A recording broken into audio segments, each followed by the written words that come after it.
পাংচারওয়ালা লেখাপড়ার মর্ম কি বুঝবে? সরস্বতী তো বিদ্যার দেবী। লোকে সরস্বতী মাকে পুজো করে কেন? যে আমাকে লেখাপড়া করিও, বিদ্যান করো। পাংচার সারাতে গেলে তো লেখাপড়া লাগে না।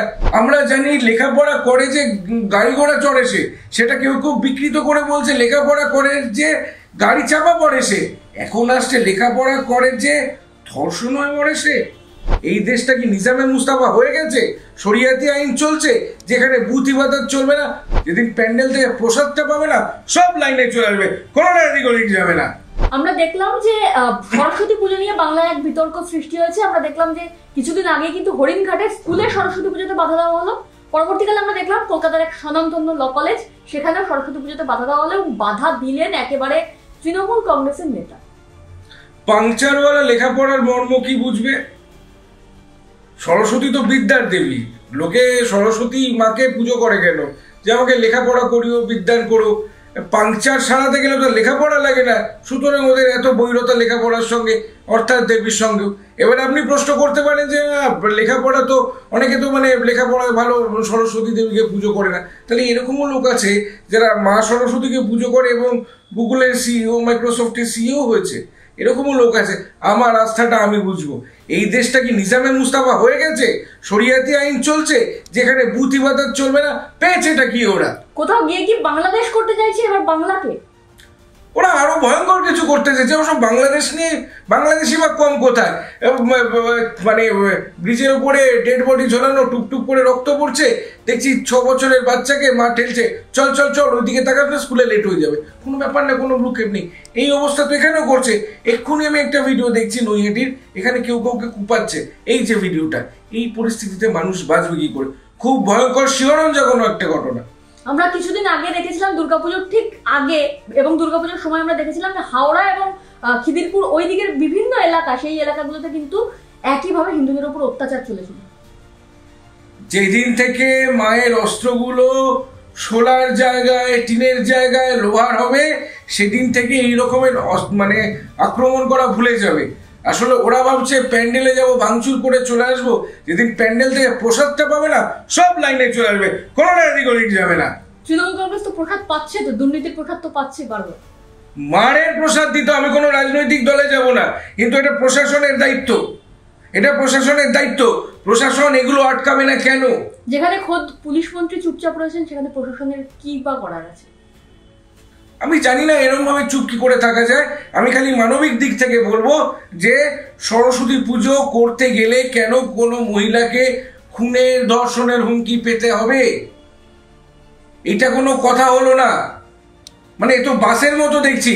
বাসের টিকিটের ভাড়া হওয়ার কথা 7 টাকা, নিচ্ছে 10 টাকা। 10 কেন, 15 টাকাই নাও, এনলিস্ট করো না।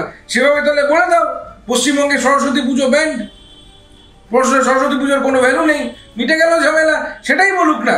আমরা জেনে তো চাই আমাদের কোনটা অধিকার, কোনটা অধিকার নয়। কোনটা করতে গেলে ধর্ষণ হতে হবে, খুন হতে হবে, কোনটা করতে গেলে হতে হবে না। ভাবতে পারেন? আমরা জানি লেখাপড়া করে যে গাড়ি ঘোড়া চড়ে সে, সেটা কেউ কেউ বিকৃত করে বলছে লেখাপড়া করে যে গাড়ি চাপা পড়ে সে। এখন আসছে লেখাপড়া করে যে ধর্ষণ হয়ে মরে সে। কোন দুনিয়া বাস করছি? কিছুদিন আগে আমরা ফিরহাদ হাকিমের মুখে শুনেছিলাম, তিনি বলেছিলেন যে যারা সংখ্যা লঘু আছে তাদের এবার সংখ্যা গুরু হতে হবে। উনি তো এটাও বলেছিলেন সব রোহিঙ্গা খারাপ নয়। আমার কাছে কোনো সাধু যদি আসে আমি কি বলবো না সে ভালো? সেরকম ভাবে উনি বলছেন যে সব রোহিঙ্গা খারাপ নয়, সব ওই খারাপ না। উনি ওদের মধ্যেই একজন নিজেকে মনে করেন। তার মানে উনি নিজেকে ইন্ডিয়ানই হয়তো মনে করেন না। ঠিক এই যে কারণে আমরা দেখেছিলাম বলছে যে বর্ডারের এপারে, অর্থাৎ পশ্চিমবঙ্গ পার থেকে উস্কানি আসছে বলে বাংলাদেশে গন্ডগোল হচ্ছে। আমরা দেখেছিলাম হুমায়ুন কবির কিছুদিন আগে বলেছিল হিন্দুদের যে 70% হিন্দু আছে তাদের হাত কেটে গঙ্গায় ভাসিয়ে দেবে। করে দেখাক না, একবার করে দেখাক, মজা দেখিয়ে দেবো। মুখ্যমন্ত্রী তাদের কোনো রকম কোনো প্রতিক্রিয়া নেই এখনো পর্যন্ত। কোনো রকম আমি অবাক হয়ে যাচ্ছি। আমি একেবারে বিনম্রভাবে বলবো যে মানুষ হিসেবে যখন জন্মেছি আমার তো অধিকার আছে বেঁচে থাকার। তাহলে মুখ্যমন্ত্রী একটুখানি লিখে দিক, সরকার থেকে লিখে দিক যে এই কাজ করলে ভাই তোমাদের কিন্তু মানে বিচার টিচার পরে হবে, আগে খুন বা ধর্ষণের শিকার হতে হবে। যেমন দুর্গাপুজো, যেমন সরস্বতী পুজো অথবা হিন্দু হওয়া ইত্যাদি ইত্যাদি, এগুলো উনি একবার লিখে দিক না। হয় উনি লিখে দিক, নাহলে ইমিডিয়েট পদক্ষেপ নিন, বিগত পদক্ষেপ। এবং পদক্ষেপ মানে এটা নয় যে মানে কাউকে আমি দুদিনের জন্য বসিয়ে দিয়ে তারপরে গঙ্গাসাগরের দায়িত্ব দিয়ে দিলাম, ওটা কিন্তু পদক্ষেপ নেওয়া না, ওটা প্রমোশন দেওয়া। প্রমোশন তো দেওয়া যাবে না। বিগত 14 বছরে আমরা দেখেছি ধর্ষণের পর ধর্ষণ, খুনের পর খুন, কোন রকম কোনো বিচার পায়নি ধর্ষিতারা, নির্যাতিতারা। কতদিন এই ঘটনার সম্মুখীন হতে হবে আমাদের? যতদিন এর ওর তার মাথায় দোষ না চাপিয়ে ব্যাপারটা দায় নিতে পারবে, যতদিন না নেবে ততদিন এগুলো হবে। আগে দায় নিতে হবে, স্বীকার করতে হবে যেটা হচ্ছে খারাপ হচ্ছে, আমি তার জন্য দায়ী, এবং দায় না হোক আমি দায় নিচ্ছি এবং আমি এর বিরুদ্ধে পদক্ষেপ নেব যাতে ভবিষ্যতে হেন ঘটনা না ঘটে। যারই বাড়ির মেয়ে হোক, সে তো একটা মেয়ে। আমরা যখন দেয়ালে দেখছি যে বাংলা নিজের মেয়েকে চায়, তখন আমাদের একটা সেন্টিমেন্টের জায়গা তৈরি হয়ে যাচ্ছে। তো যদি মেয়ে না থাকে, মেয়েদের প্রতি সেন্টিমেন্ট হবে কি করে? আমাদের কি ডাইনোসরের প্রতি সেন্টিমেন্ট আছে নাকি? নেই। সিমিলারলি মানুষ মানে মহিলারা না থাকলে সেন্টিমেন্ট, আমরা জিনিসটাই ভুলে যাবো যে মহিলা আছে, ওদের প্রতি একটা সেন্টিমেন্ট থাকার কথা। সে মা হতে পারে, স্ত্রী হতে পারে, মেয়ে হতে পারে, বোন হতে পারে, হুয়েভার হতে পারে। এই বেসিক সেন্স গুলো যদি না থাকে, আর কিছু বলার থাকে না। মুখ্যমন্ত্রীকে আমরা দেখেছি ঈদের সময় নামাজ পড়তে, হিজাব পড়তে। পরবর্তীকালে আমরা ক্রিসমাসের সময় মুখ্যমন্ত্রীকে দেখেছি ক্রিসমাস পালন করতে, উৎসব করতে।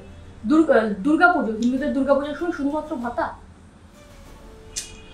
দেখুন, মুখ্যমন্ত্রীকে আমি দেখেছি পুলিশ কমিশনারকে দিয়ে প্রসাদের থালা বোয়াতে, এটাও আমরা দেখেছি। সে তার যদি কোনো, হিন্দুরা তো মানে কি বলে যে প্লুরালিটি অফ থটসে বিশ্বাস করে, যত মত তত পথ। আমাদের কাছে যেভাবে মা কালী বা শিব ঠাকুর ভগবান হতে পারে, সেভাবে আল্লাহ বা গডকেও আমরা মানতে পারি, সেটা কোনো ট্রাভেলসাম ব্যাপার নয়, যে যার মতো করে। কিন্তু আপনাকে দেখতে হবে যে আপনার রাজ্যে কি করে কোনো একজন সংখ্যালঘু ব্যক্তি বলে যে আমি সরস্বতী পুজো করতে দেবো, তাও তার নিজের কলেজে সরস্বতী পুজো করতে দেব না। এত বড় ধৃষ্টতা সে করে কি করে? কার সাহসে, কার জোরে? ওর খুঁটির জোরটাকে কোথায়? ওর খুঁটির দড়ি দিয়ে বাঁধা। সেই কলেজের সঙ্গে মুখ্যমন্ত্রী সরাসরিভাবে যুক্ত, তারপরেও মুখ্যমন্ত্রী কোন রকম কোনো পদক্ষেপ। কলেজ উঠিয়ে পাংচার সারাইয়ের দোকান বানিয়ে দিতে হবে, করতে হবে না সরস্বতী পুজো, ঝামেলা মিটে গেল।